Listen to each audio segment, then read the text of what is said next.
Hi there, I'm Ed Leahy. I'm the head trainer at Chicago Fly House, and today we want to talk about emergency planning a little bit. The first thing to say about emergency planning is that we need to have a plan. We need to think about what could happen and then make a plan to deal with that. And the process for it is really going to be dependent on what we're doing. The first thing we want to do is to start by looking at what's risky in whatever it is we're doing. That might be that something could fall from above. It might be that we have an open hole in the floor while we're working around a pit.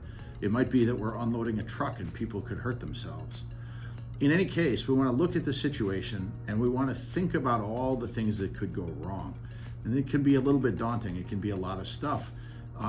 But part of successful emergency planning is thinking about these things beforehand instead of trying to deal with them in the moment. Once we figure out what could be dangerous, we want to think about how dangerous those things might be using a process called risk assessment.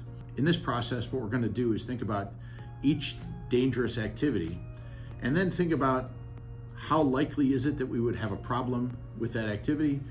And if we do have a problem, how bad will it be? How dangerous? Is it going to result in cuts and bruises, or can it result in somebody having a really serious injury?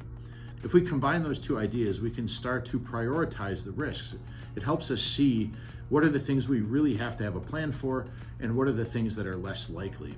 And so we can prioritize our time and our money and things like that. After we understand that priority list, now we want to start thinking about what can we do about it.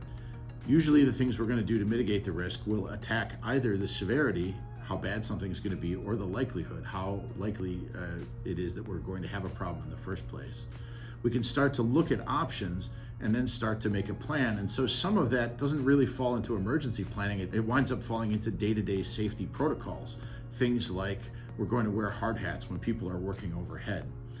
But when we start to get to things that could lead to big emergencies, our mitigations are also going to be about how do we help everyone get out of a dangerous situation? How do we meet up with them after the dangerous situation is resolved? Good examples of this are things like having a rescue kit around in case somebody takes a fall while working in fall protection.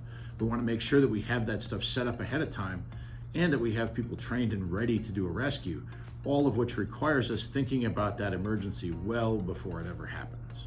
The last step in the process is going to be making decisions about what our actual plans are and then publishing a document. That document is going to be used to train people so that they know what the day-to-day protocols are, like wearing hard hats or wearing safety glasses, but then also understand what the emergency procedures are, whether that is evacuating or conducting a rescue or something like that.